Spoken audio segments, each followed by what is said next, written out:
अस्सलाम वालेकुम रहमतुल्लाहि व बरकातुहू। इस्लाम एक हकीकत है चैनल में आपको खुश आमदीद कहता हूँ। उम्मीद करता हूँ कि आप तमाम लोग खैर वाफियत से होंगे, खुश और खुरम होंगे। दुआ है अल्लाह तबारक व तआला आप तमाम तो खुशियाँ अता फरमाए, आमीन। 3 बीमारियाँ ऐसी हैं जो सिर्फ जादू की वजह से लगती हैं। 100 में से 95% लोगों को वो 3 बीमारियां जादू, जिन्नात, तवीज़ात और रूहानी मसाइल की वजह से ही लगती हैं। अगर ये तीनों बीमारियां आपके अंदर हैं तो इस बात की अलामत और निशानी है कि आप पर जादू, जिन्नात के मसाइल हैं। आप जादू, जिन्नात का शिकार हो चुके हैं।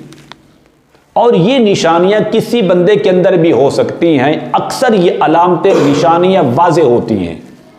नंबर 1, पहली निशानी, मरीज का भूल जाना, भूलने की बीमारी जिसको हम निसियान कहते हैं। मसलन उसकी मैं चंद मिसालें देता हूं। आप रास्ता भूल जाते हैं, ये अक्सर आपको मसला होता है। आप चीज़ें रख कर भूल जाते हैं। मैंने फलां चीज़ कहाँ रखी थी, उसको तलाश करने के अंदर आपको दिक्कत पैदा आती है।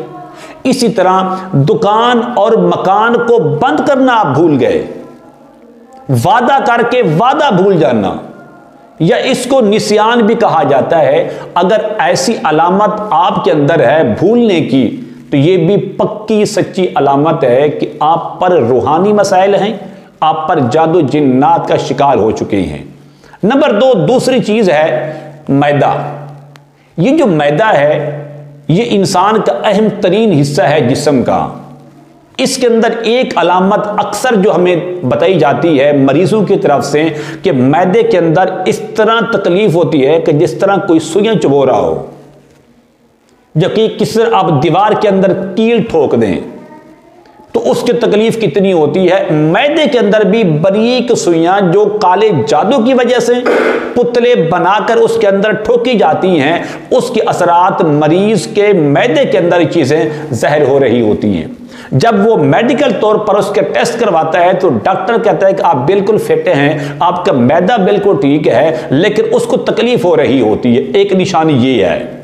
दूसरी उसकी निशानी ये है कि अक्सर मैदे के अंदर गैस का पैदा हो जाना, हालांकि खुराक बिल्कुल एहतियात से खा रहा होता है, गैस की वजह से उसके दिल और दिमाग को भी वो ख़राब कर रहा होता है। कभी बीपी हाई हो जाता है, कभी लो हो जाता है, कभी मसले मसाइल पैदा हो जाती हैं। ये भी उसके अंदर एक निशानी है। और तीसरी बात ये है कि दवाई किसी किस्म के भी मेडिकल की जो दवाई है उस मरीज पर असर अंदाज नहीं होती, असर नहीं करती, उससे उसको फायदा ही नहीं होता।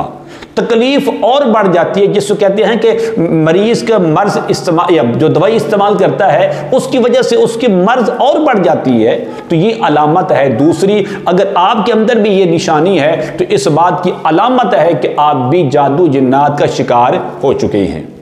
तीसरी अलामत वो यही है दिमाग की बीमारी।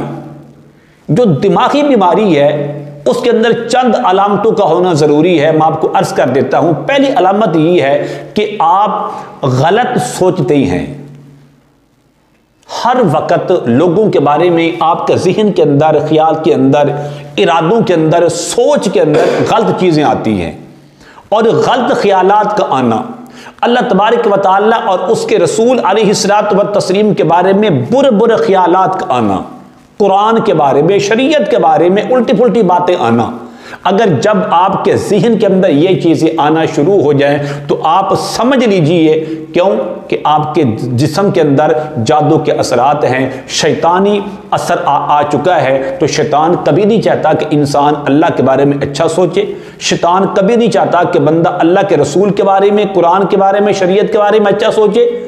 तो इन तमाम चीज़ों से निकलने का बेहतरीन इलाज मैं आपको बता देता हूँ। अमल बताने से पहले अगर आपने अभी तक मेरे चैनल को सब्सक्राइब नहीं किया तो ज़रूर कर लें ताकि मेरी आने वाली हर वीडियो आपको बआसानी मिलती रहे। अमल क्या है? अमल ये है कि आप इस तरह करें कि सूरत फातिहा शरीफ 21 बार और सूरत अलम नशरह 7 बार और 4 कुल 3-3 बार पढ़कर 1 बोतल पानी पर दम करके मरीज को पानी पिलाएं और उसी पानी से मरीज का चेहरा भी धुलवाएं। अगर आप 7 दिन ये अमल कर ले, रोजाना कर लिया करें, जितना पानी आपने सुबह को दम करके दिया है वो पानी शाम तक खत्म हो जाए, अगले दिन फिर कर लें।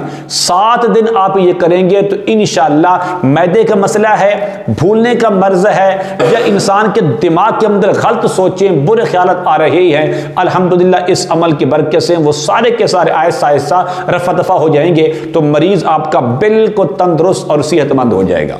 उम्मीद करता हूं कि मेरी ये काविश आपको जरूर पसंद आएगी। मेरे चैनल को सब्सक्राइब करें, इस वीडियो को लाइक और शेयर जरूर किया करें। अस्सलाम वालेकुम व रहमतुल्लाहि व बरकातुहू।